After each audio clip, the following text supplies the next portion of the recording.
বন্ধুরা, আশা করি তোমরা ভালো আছো। তোমার চ্যানেলে তোমাদের সবাইকে স্বাগতম। তো আমি প্রত্যয়, সমাস এবং কারক থেকে কিছু ব্যাকরণজাত প্রশ্নের উত্তর তোমাদের সামনে শেয়ার করছি। তো প্রশ্নগুলো খুবই ইম্পর্টেন্ট, প্রশ্নগুলো একটু দেখে নাও, জেনে নাও। প্রথম প্রশ্ন, প্রত্যয় যুক্ত হয় ধাতু বা শব্দের সঙ্গে, কেবল ধাতুর সঙ্গে, কেবল শব্দের সঙ্গে, নাকি ক্রিয়ার সঙ্গে? উত্তর হচ্ছে ধাতু বা শব্দের সঙ্গে। প্রত্যয় কয় প্রকার? এক প্রকার, দুই প্রকার, তিন প্রকার, চার প্রকার? উত্তর হচ্ছে দুই প্রকার। ধাতুর সঙ্গে যুক্ত হয় কি? তদ্ধিত প্রত্যয়, কৃৎ প্রত্যয়, বিভক্তি নাকি উপসর্গ? উত্তর হচ্ছে কৃৎ প্রত্যয়। শব্দের সঙ্গে যুক্ত হয় কৃৎ প্রত্যয়, তদ্ধিত প্রত্যয়, বিভক্তি নাকি সমাস? উত্তর হচ্ছে তদ্ধিত প্রত্যয়। শিব যুক্ত অন কি হবে? শৈব, শিবন, শিবিক, শিবাই? উত্তর হচ্ছে শৈব। পঞ্চপতি যুক্ত অন কি হবে? পঞ্চপতন, পঞ্চপদ, পঞ্চপতিত নাকি পঞ্চপতি? উত্তর হচ্ছে পঞ্চপতি। দীর্ঘযোগ অশ্মুন ভূয়সু, দ্রিহি অসু, জায়সু নাকি বহিয়সু? উত্তর হচ্ছে দ্রাহি অসু। বহযোগ অশ্মুন হচ্ছে ভূয়সু, দ্রাহিয়সু, জায়সু, শ্রেয়সু? উত্তর হচ্ছে ভূয়সু। বল্লযোগ অশ্মুন কি হবে? দ্রাহিয়সু, ভূয়সু, বহিয়সু নাকি লঘিয়সু? উত্তর হচ্ছে বহিয়সু। বিপুল যুক্ত অশ্মুন কি হবে? জায়সু, ভূয়সু, শ্রেয়সু, বহিয়সু? উত্তর হচ্ছে জায়সু। প্রশস্য যুক্ত অশ্মুন কি হবে? উত্তর জ্যেষ্ঠ। প্রশস্য যুক্ত ইষ্টন কি হবে? উত্তর শ্রেষ্ঠ। লঘুযুক্ত ইষ্টন কি হবে? লঘিষ্ঠ। উরুযুক্ত ইষ্টন কি হবে? বরিষ্ঠ। লক্ষ্মীযুক্ত মতুপ কি হবে? লক্ষ্মীবৎ। ভূমিন্দা প্রশংসাসু অর্থে ব্যবহৃত প্রত্যয় কোনটি? উত্তর হচ্ছে মতুপ। নিন্দার্থে মতুপ প্রত্যয়ের উদাহরণ কোনটি? উত্তর হচ্ছে হুম্মত। হুম্মান শব্দে মতুপ প্রত্যয়ের অর্থ কি? উত্তর হচ্ছে নিন্দা। অনেকের মধ্যে একের উল্লেখ বোঝালে কোন প্রত্যয় ব্যবহৃত হয়? উত্তর হচ্ছে মতুপ প্রত্যয়। এবার আসবো সমাস থেকে কিছু প্রশ্নের উত্তর। সমাস শব্দের ব্যুৎপত্তিগত অর্থ কি? সংযুক্ত অং যুক্ত ঘঞ্জ। সমাস শব্দের অর্থ কি? সমাস শব্দের অর্থ হল সংক্ষেপ। দুই বা ততোধিক পদের মিলিত রূপকে কি বলে? সমষ্টিপদ। সমষ্টিপদ। ব্যাসবাক্যের প্রত্যেক পদকে কি বলে? সমাসমান পদ।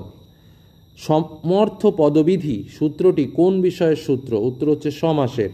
সমর্থ পদবিধি সূত্রটি কোন শ্রেণীভুক্ত? উত্তর হচ্ছে পরিভাষা সূত্র। সমাসের ক্ষেত্রে ঠিক নয় কোনটি? নামের সঙ্গে ধাতুর সমাস, নামপদের সঙ্গে নামপদের সমাস, ধাতুপদের সঙ্গে ধাতুপদের সমাস, সমর্থপদের সমাস? উত্তর হচ্ছে নামের সঙ্গে ধাতুর সমাস। পাণিনির মতে সমাস কত প্রকার? উত্তর হচ্ছে চার প্রকার। পূর্ব পদের অর্থ প্রাধান্য হয় কোন সমাসে? উত্তর হচ্ছে অব্যয়ীভাব সমাসে। বিক্ষয়া অভবরত এই সমাসবদ্ধ পদ কোনটি? এর সমাসবদ্ধ পদ কোনটি? উত্তর হচ্ছে অব্যয়ীভাব সমাস। অব্যয়ীভাব সমাস সাধারণত হয় ক্রীড়ালিঙ্গে, স্ত্রীলিঙ্গে, পুংলিঙ্গে, বহুবচনে? উত্তর হচ্ছে ক্রীড়ালিঙ্গে। অব্যয়ীভাব সমাসে যথা শব্দটি প্রযুক্ত হয় সমাস অর্থে, সাদৃশ্য অর্থে, নির্দিষ্ট অর্থে, নিরূপণ অর্থে? উত্তর হচ্ছে সাদৃশ্য অর্থে। অব্যয়ীভাব সমাসে বিভৎসার্থে প্রযুক্ত উপসর্গ কোনটি?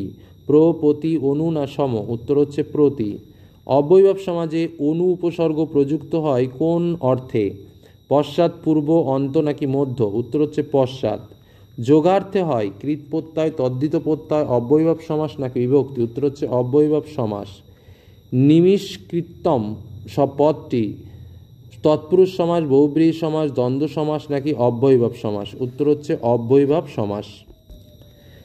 এবার আসি কারক বিভক্তি থেকে কিছু গুরুত্বপূর্ণ প্রশ্ন। কারক নির্দেশক সূত্রটি কি? ক্রিয়াবাহ্যি কারকম। কারক কয় প্রকার? ছয় প্রকার। বিভক্তি কটি? সাতটি। নদং স্মৃতি বালাবাক্যে বালাপদে বিভক্তি কি? প্রথমা।